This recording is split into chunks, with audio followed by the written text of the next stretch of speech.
In the spirit of our foundation motto, harmony with integrity, I'd like you to realize that the initials of that are HI, and I looked in the dictionary for high.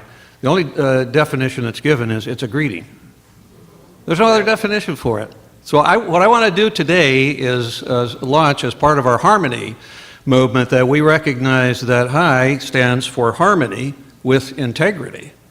So now when you hear someone say hi, or when you say hi to someone else, think harmony with integrity, and that's how you're approaching someone. So at this point in time, to launch that part of this movement, I'd like everyone to turn to your neighbor, give them a big smile, say hi, and introduce yourself. All right, we have launched our program, and so at this time, I'd like to have Senator Peter Courtney stand and come forward. He is our Senate President in the fine state of Oregon, and he's going to have a few words to say, and leading to our keynote speaker, Senator Manning. When the time comes that we mainstream mental illness, when we mainstream mental illness, I'd never heard that phrase before, we will have really broken through. And that word mainstream is very significant to me because of years ago when we deinstitutionalized the Oregon State Hospital in Fairview and these things. But I never heard of the word mainstream. And this kind of event is helping us do that.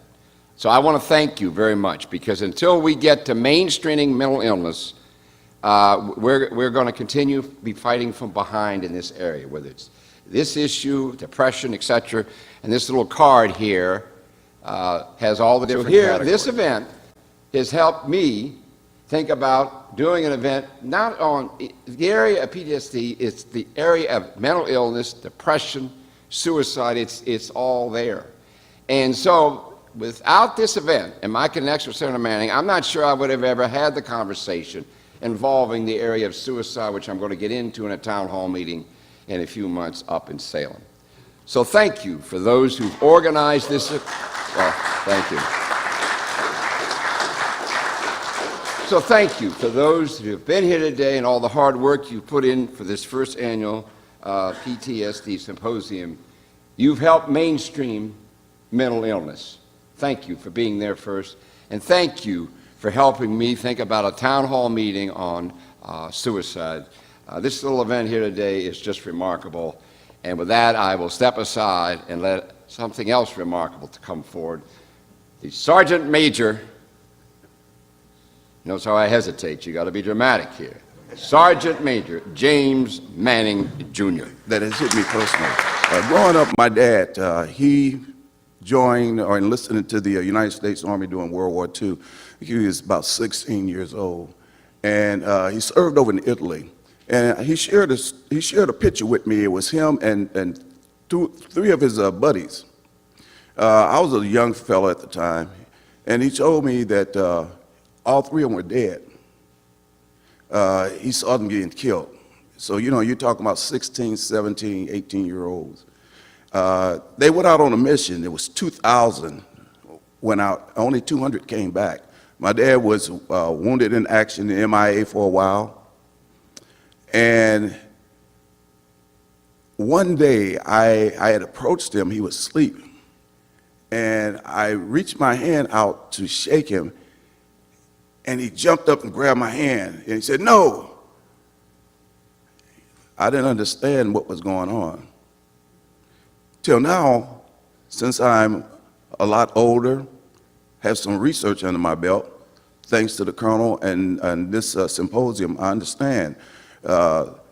Post-traumatic stress disorder comes and goes. It's like a ghost that you can't get rid of. Some people are able to deal with it. My dad wasn't able to deal with it. Over time, he turned to alcohol. And alcohol took him out because that was a crutch, that was his escapism. So sometimes suicide is not just the act of one just using a weapon or some other object or pills to take their life. Sometimes it is a long-term process that erodes the body, erodes the mind, it affects the families. They turn violent, they have violent outbreaks and stuff. And we don't look at it like that. We just think that they're just some mean people. We don't know what's going on the inside. We see that more and more often nowadays. But the unfortunate part about this is that the suicide rates have astronomically climbed higher, especially with veterans and even our youth in schools, brought on by traumatic experiences, being neglected, being treated differently, and they don't have anyone to turn to. I think what this program is designed to do is to help us come up with alternative solutions where we can provide that help to prevent people from going over the edge, whether it's recovering from drug addiction, whether it's recovering from a traumatic experience, children are having in violent homes. All of these things will have an impact on children over time if we don't get out in front of it. As President Courtney says, this is a priority. This is a priority that I have for the Oregon State Senate. It's not a political issue. It's a human issue. It's a family issue. How this impact each and every one of us. Because to lose a life unnecessarily when we don't understand what's going on, it's a tragedy for everybody. Nearly 50% of homeless youth report mental health problems, and then more than 1/3 of homeless youth engage in survival sex. In some studies, up to 70% of runaway youth have been sexually abused, compared to 1 to 3% of the general youth population. Abuse and trauma are further compounded by survival sex and other victimization. 1 in 3 kids experience child abuse and neglect. And if a youth spends more than 14 consecutive nights on the street, there's a significant chance that they will become chronically homeless. When you go to a symphony, all the various musicians that come together are able to play their instrument in a way that when it comes combined, you get a beautiful piece of music. And that's what really collective impact is about. It's how do we get the best out of a variety of organizations to come together, to focus together, to share, to work towards a common purpose, and in this case, youth and youth that are homeless. And so both for 90 by 30 and for the 15th night, there are dozens of different groups that have come together. We must listen and learn from each other. We must have compassion. We must extend kindness and grace. But most of all in our work, we must do so with love. Something that it took me a few situations to recognize is that our first responders today respond to approximately 10 times the volume of calls that they did approximately 30 years ago. We've done a great job of doing that in the last 20 years, but only in the last 3 or 4 years did we recognize that although our line of duty deaths have gone below 100 a year nationwide, and there's 1 million firefighters, our suicides for first responders has well exceeded and now has almost doubled the line of duty deaths for those that are injured in the line of duty. So we know that there's an exchange of focus that we need to take to address to make sure that we're meeting all the needs of our responders, and we do a much better job. As people come into our organization, we try to prepare them, and what has changed for our focus is we talk about being, as part of our guiding principles, one of the most respected and resilient departments in the country as part of our goals. And I don't think we would have had this resiliency piece of this if it was even 5 years ago. And some things in our organization that changed is we did have a suicide in 2009 by a wonderful man named Brian Gordon that had everybody that kind of saw what was happening, each person had a piece of the puzzle that something wasn't quite right, but we didn't really have the training or the awareness to connect the dots that we needed to intervene.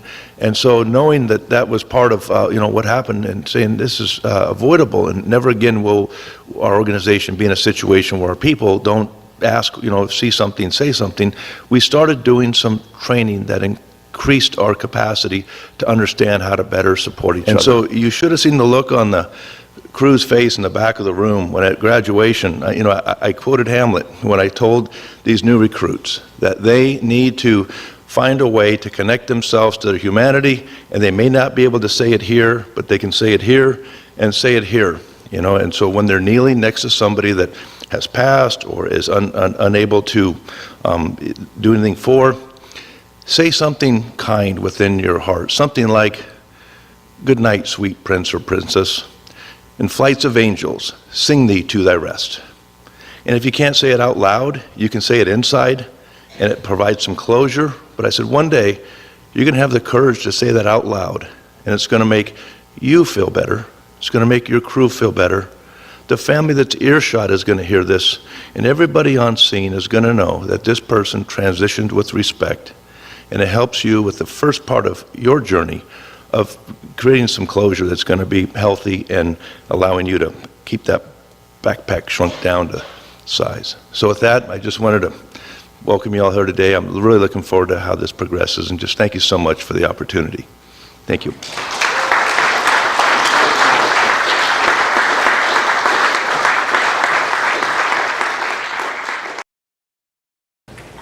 Okay, true or false, PTSD is primarily a problem for combat veterans. Some people seem to think so. I think you're all savvy enough to know the correct answer to that question is false. This is a concept that transcends just about every quarter of our nation.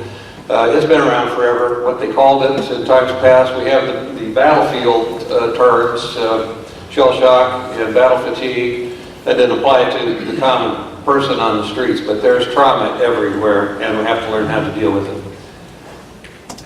But the concept of a task force, I'm not sure where that's going.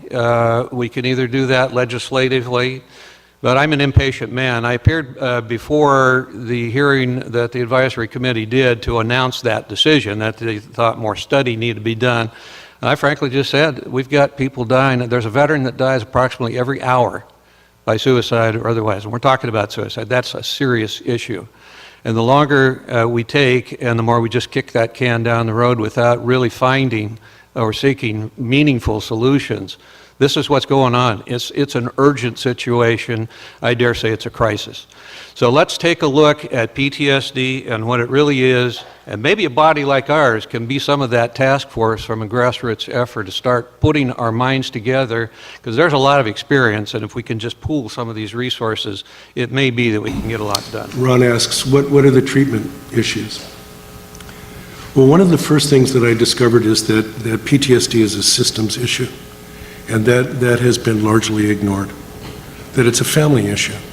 And the man with the moral trauma came in with his wife, and they were having tremendous problems. He had a profound anger management issue, which I'll show you in just a second. I turned to his wife and I said to his wife, can you help me to help him to live more comfortably?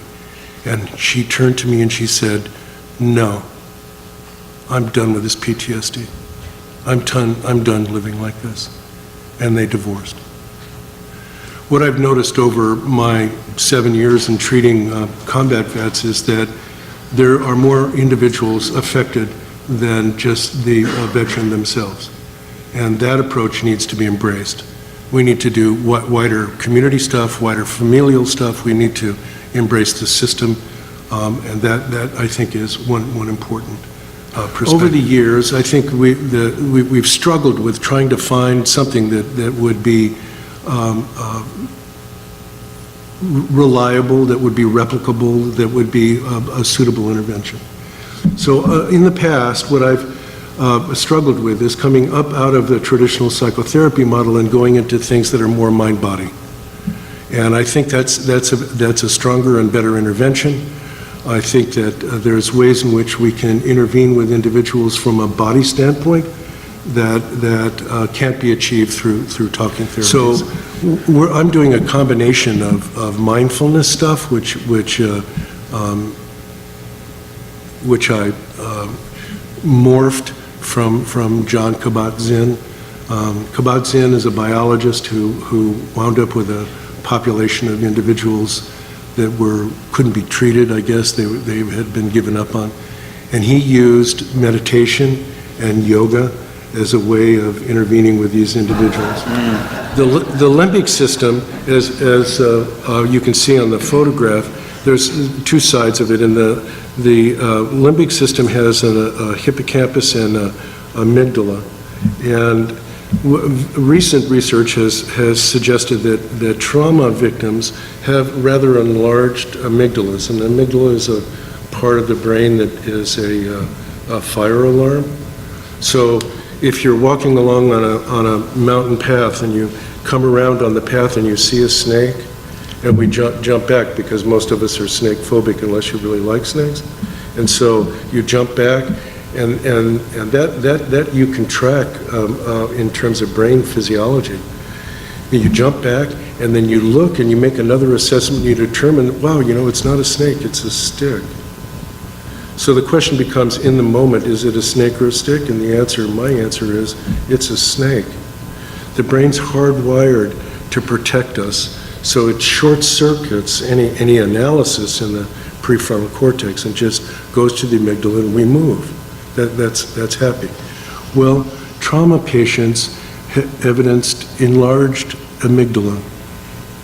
And what happens as a result of that is that many of the veterans that I serve misinterpret their dynamics with their family members, and that any criticism can be perceived as an attack or a threat, and they overreact to this. And so we're trying to explain that phenomena to them, and then help to slow it down and encourage more calming responses. Well, the brain apparently has a great deal of difficulty dealing with trauma.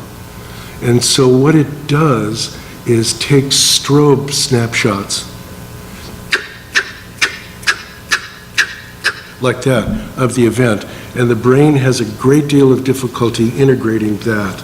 So it stays stuck in the hippocampus and doesn't ever get magically converted, however that occurs, into the cerebral cortex so that it takes its place along with my wedding day. I have a patient who's driving his work truck out in Marcola. He sees an IED explode in the side of the road. Bright Technicolor, dives out of the driver's seat, throws himself onto the firewall on the passenger side of his truck, and that's where he is when his supervisor gathers him up. It was clear as a bell, bright, clean, Technicolor, real. That's what the brain does. So, if we can use sound, if we can use meditation, if we can use movement, if we can use some talking therapies, if we can use a couple of things, what Ron was indicating, EMDR, I'm not sure whether Stephanie uses that or not, but it has to do with bilateral hemispherical dominance and how the brain processes information. And so we can integrate all of those approaches. I think we'll come to a better place in terms of serving the patients who are struggling with these types of traumatic events. So I'm really glad to be here, and I agree with a lot of what's already been said. I'm a big advocate for holistic care, meaning that you want to take a person's strengths, you want to collaborate with the client, and that there's many pathways to recovery. There's no one size fits all. And up there's a quote from Sam Shah that recovery is a process of change through which individuals improve their health and wellness, live a self-directed life, and strive to reach their full potential. We have over 2,500 foundations in our local community. That's amazing. I hadn't realized it's that vast. So we've launched a foundation focused on music and arts. And what easier method for someone to play a guitar or learn to play an instrument. It has profound effects. I'm going to talk about that in more detail later, particularly in the afternoon session. But I think there are mechanisms available that can get people through tough times. And that's why so many people are impacted by PTSD. They're having their own trauma vicariously through the person who's been in the field or has experienced trauma, and it goes into the home, it goes into the workplace, And it's just something we need to be conscious of. So sensitivity, I think, is one of the key words here, and adaptability of therapy. If someone's been attacked by a dog at some former time, maybe dog therapy is not going to be the answer. So I think we're finding there's a certain level of subjectivity requiring analysis and intervention of experts to find the right approach. We're going to hit some of these, all kidding aside here, as we go along. I'd like to thank Ron Sticka and the Kim Sticka Foundation for the chance to participate in today's symposium. I've been looking forward to this day of learning, and it already has risen far above my expectations, and only underlines and underscores the fact of all the resources that you're seeing today that we can put together in this county, in this area. To me, it's extraordinary. And our kids deal with all of this at the same time. The self-other perception really needs to shift, and the only cure for that is repeated experiences of mastery and lots of time. And the only cure for being able to tolerate and regulate emotions is being able to learn to express them in ways other than the fists and the teeth and the spit and, all the things that we get at Jasper Mountain. When kids come in and don't know how to express their feelings any other way, they need to learn how to verbalize emotions, how to draw them out, how to write a story. And I'm seeing a lot of value in our kids writing songs and singing out their pain. When I did more child therapy, the kids I had that were inclined toward music, I would put them in front of a keyboard or hand them a drum or a guitar, and they would write songs about their life. And it would music is unbelievable in its ability to bypass parts of the thinking brain and go right to the heart and the emotions and get them expressed. And I believe if we could watch all that happen on a brain scan video, we'd see that material is being processed in a way that we want, going into the prefrontal cortex and being metabolized the way we want it to be, not stuck in the limbic system. So I think music and art are going to be wonderful avenues to be developed in the future, more and more. High schools, or we also did family therapy in the agency, and we did wilderness therapy trips as well. That was a big part of why I worked there, was doing the wilderness therapy trips with the teenagers. But one of the things that we were trained to do at the very beginning was identify, okay, if you're sitting in a room with a bunch of teenage gang members and one of them is sitting with their right foot a little forward and they're looking at the person across, the room from them who's sitting there with his left foot forward, watch out for that, because they're posturing at each other. If they've got their right hand on their leg and the other person's got their left hand on their leg, these are all things that we need to watch out and nip in the bud. And it was really, really hard. But it was just in every movement they made, there was a way to feel like they had a family and a sense of belonging. Next week, on Monday, they begin a mural. I got a grant to have an artist do a mural. The mural is going to be of a tribe of women. And what we picture, this is my vision for this youth house, is that there's going to be a tribe of women who go through here, young women who come through, and it's powerful. By the way, this is a no-guy zone right now. I don't even visit here. I want these young women who've been abused. No, I'm serious. No one gets in there. No, this is all female. But these women are going to come through here. They each have a room, their own room, a little cave, I call it. They've got a bathroom. They've got a kitchenette. And then there's a large, in the former sanctuary, a great room that Stephanie Herndon back there helped decorate beautifully. And it's an astonishing place to be. And the great room is where they're drawn into family. They're constantly drawn into that support of each other, into that kind of tribe that they're going to develop. Well, this mural is going to picture all the women who are going to go through there and then come back, just like you want at Jasper. You're going to come back and welcome the young women who come out of this once they graduate from high school. So this is why now I am practicing naturopathic medicine and not psychiatry, because I switched. I believe that yes, super medicating children and adolescents when their brain is not formed yet is not something that I align with.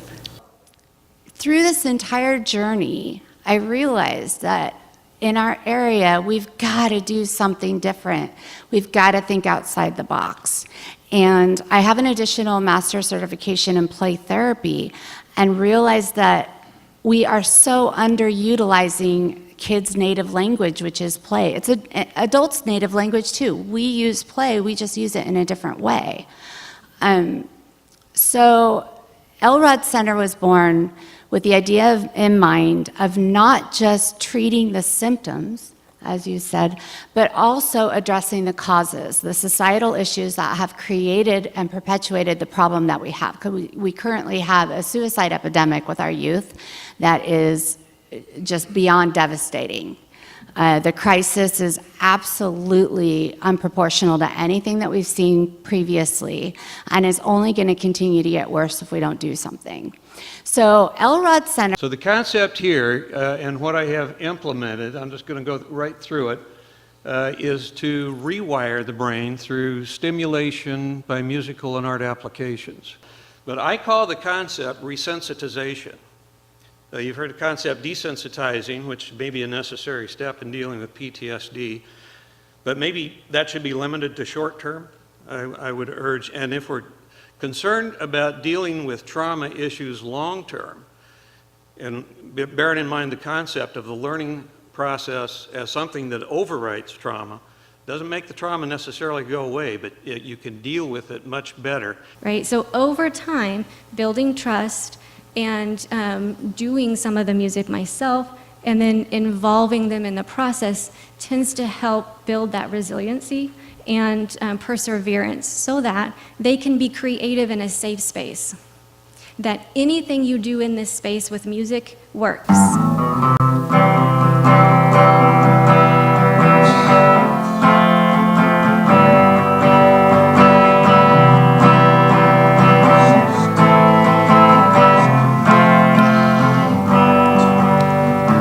Sticka PTSD Music and Arts Foundation now is here to say, the Sticka PTSD Music and Arts Foundation wants to hear you play all kinds of music, do all kinds of art, and watch you express it each day. Then you listen to your brain and we'll listen to you enjoy the rhythm and harmony. The Sticka PTSD Music and Arts Foundation wants you to be the person you can be, the person you will be, the person we want to see. Making good music, getting a new start, performing and helping me find the magic in music, the wonder in arts, and a world in harmony. We all have our troubles, we all have our times we wish would go away. But if we turn ourselves to beautiful things, we can change it around today. Music doesn't argue, the beat is always there. You can keep your woes at bay and take control, even improvise, and you ease your mind your way. The Sticka PTSD Music and Arts Foundation now is here to stay. The Sticka PTSD Music and Arts Foundation wants to hear you play all kinds of music, do all kinds of art, and watch you express it each day. Then you listen to your brain and we'll listen to you enjoy the rhythm and harmony.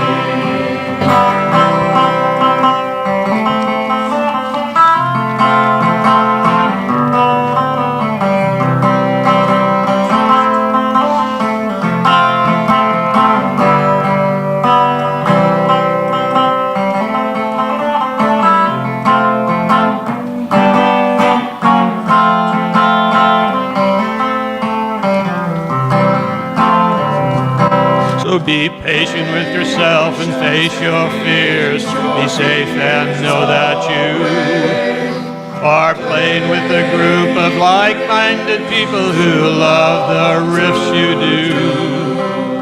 Learn your guitar and play right along with talents you might find new. Surprise yourself and deal with your demons and heed what you know is true. The Sticka PTSD Music and Arts Foundation just wants you to be the person you can be, the person you will be, the person we want to see. Making good music, getting a new start, performing and helping me find the magic in music, the wonder in arts, and the world in harmony. Yourself in harmony with a world in harmony.